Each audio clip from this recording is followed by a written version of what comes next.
అందరికీ నా నమస్కారాలండి. కొత్తగా వచ్చినటువంటి 4th class English text book ఏదైతే ఉందో బ్లోజమ్స్ పేజ్ నెంబర్ 33లో సినానిమ్స్ ఇచ్చారు. ఇక్కడ మనం చూసుకుంటే I quickly had my bath, I hurriedly had my bath, I instantly had my bath. ఇక్కడ హ్యాడ్ మై బాత్ అంటే స్నానాన్ని కానిచ్చాను. ఎట్లా తొందరగా కానిచ్చాను, వేగంగా కానిచ్చాను, వెంటనే కానిచ్చాను.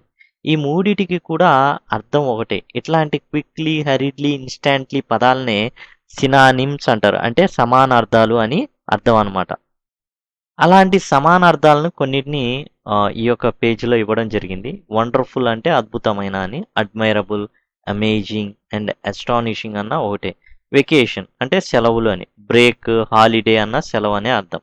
బ్యూటిఫుల్ అంటే అందమైన అని అర్థం. యాక్చువల్‌గా బ్యూటిఫుల్ అనేది అమ్మాయిలకి వాడుతూ ఉంటారు. ప్రెటీ అనేది చిన్న పిల్లలకి వాడుతుంటారు.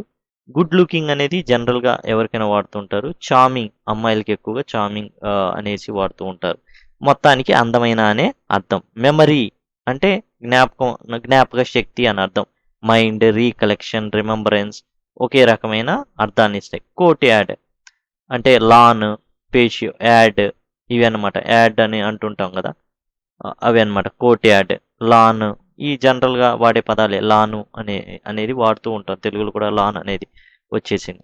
అండ్ కంపోజ్డ్ అంటే confident, easy going, level headed. Confident అంటే తన మీద తనకు నమ్మకం కలిగి ఉండడం, ఆత్మస్థైర్యం కలిగి ఉండడం, ఆత్మవిశ్వాసాన్ని కలిగి ఉండడం అన్నమాట. అది కంపోజ్డ్ కింద అనమాట. Composed, confident, easy going, level headed ఒకటే. అకేషనల్లీ అంటే అప్పుడప్పుడు, సందర్భానుసారంగా, ఎప్పుడో. సమ్ టైమ్స్ అని అంటే కొన్నిసార్లు. నవ్ అండ్ దెన్ అప్పుడప్పుడు. ఇన్ఫ్రీక్వెంట్లీ అంత తరచుగా కాదు. ఇవన్నీ ఒకే పదాలు అనమాట. అకేషనల్లీ అంటే అకేషన్కి ఏదో సందర్భానుసారంగా అతను టీ తాగడం అనుకోండి. ఎప్పుడో సందర్భం వస్తే, ఎప్పుడో కంపల్సరీ అయితే ఎప్పుడో ఒకసారి అకేషన్గా తాగుతాడు.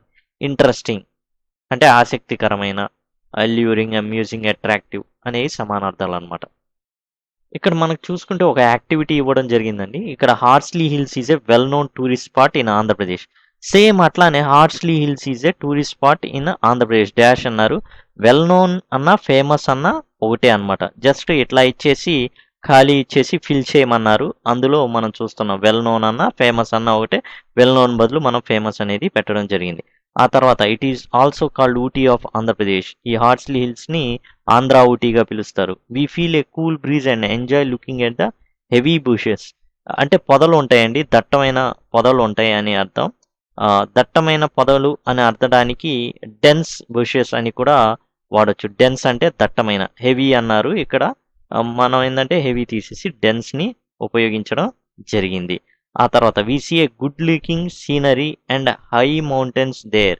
గుడ్ లుకింగ్ అంటే బ్యూటిఫుల్ సీనరీ అంటే అక్కడ నుంచి చూస్తే మంచి అందమైన కొండలు ఇవన్నీ కనబడతాయి. గుడ్ లుకింగ్ అన్న, బ్యూటిఫుల్ అన్న ఒకటే. తర్వాత the hole area is filled with green trees. మనం ఏం చేసాము, ఫిల్డ్ అని ఉంది, ఇక్కడేమో కవర్డ్ అని పెట్టేసాం. Covered with green trees and colourful. The temperature is very cool, the climate is very cool అని పెట్టాం. అంటే ఎలాంటి పదాలని మనం రీప్లేస్ చేసామని ఒకసారి చూసుకుంటే, ఇక్కడ వెల్ నోన్ బదులు ఫేమస్ని పెట్టాం. హెవీ బదులు దట్టమైన, హెవీ అంటే భారమైన అనే అర్థం కూడా ఉంది.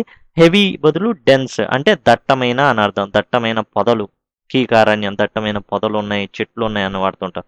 గుడ్ లుకింగ్ అంటే అందమైన అని, బ్యూటిఫుల్, ఫిల్డ్, కవర్డ్. ఇక టెంపరేచర్ బదులు క్లైమేట్. మనకు ఆల్రెడీ వాళ్ళు కొన్ని పదాలు ఇచ్చారు. ఆ పదాలని మనం ఏం చేసామంటే రీప్లేస్ చేసి రాయడం అనేది జరిగింది. అది ఒకసారి చూడండి. అట్లానే పేజ్ నెంబర్ 35లో యాక్టివిటీ 4 ఇవ్వడం జరిగింది సినానిమ్స్ మ్యాచింగ్ రూపంలో. షేర్ అంటే పంచడం, అంటే డిస్ట్రిబ్యూట్ అన్న పంచడమే. ప్యాక్ అంటే కట్ట, బండిల్ అన్న కట్టే. టచ్ అంటే స్పర్శ, ఫీల్ అన్న స్పర్శనే. అంటే టచ్ అంటే తాకడం, ఫీల్ కూడా తాకడమే. ఎంజాయ్ అంటే తెలుసు, ఆనందించడం. డిలైట్ అన్న ఆనందించడమే. స్లోప్ అంటే వాలుగా ఉండడం, స్లాంట్ అన్న వాలుగా ఉండడం. ఇంతటితోనే కాకుండా యాంటనిమ్స్ అంటే వ్యతిరేక పదాలను కూడా ఇచ్చారు పేజ్ నెంబర్ 35లో. Cold, hot, cold coffee, hot coffee. Cold అంటే చల్లగా ఉండడం, హాట్ అంటే వేడి. జాలీ అంటే ఆనందంగా ఉండడం, సాడ్ విచారంగా ఉండడం. అబౌవ్ పైన ఉండడం, బిలో కింద. బిగ్ పెద్దది, స్మాల్ చిన్నది. టాల్ పొడుగైంది, షార్ట్ చిన్నది. క్లీన్ అంటే శుభ్రంగా ఉండడం, డర్టీ అంటే తెలుసు మురికిగా ఉండడం అనమాట. ఇక నెక్స్ట్ ఫ్రెష్ తాజాగా ఉన్న, స్టేల్ అంటే ఎప్పుడుదో, సద్దిదని. గుడ్ మంచి, బ్యాడ్ అంటే చెడు, స్ట్రాంగ్ అంటే బలమైన, వీక్ బలహీనమైన. సైలెంట్ నిశ్శబ్దంగా ఉండడం, నాయిసీ అంటే గందరగోళం, గొడవ ఉండడం. బ్రైట్ అంటే చాలా బ్రైట్ కలర్ ఉండడం, డల్ కలర్ తెలిసిందే, బ్రైట్ కలర్, డల్ కలర్. అలానే బ్రైట్ స్టూడెంట్, డల్ స్టూడెంట్, ఈ విధంగా. సో ఇదండి, ఒకసారి మీరు టెక్స్ట్ బుక్ కూడా చూసి వీటన్నిటిని ఫాలో అవ్వండి. చిన్న చిన్న విషయాలని దయచేసి ఇగ్నోర్ చేయవద్దు, ఎందుకంటే వాటిని అడిగే విధానంలో ఇవి జస్ట్ ముడి సరుకులు అనమాట. వీటిని ఏ విధంగా అయినా మార్చి అడగొచ్చు మనకి ఎగ్జామ్స్లో.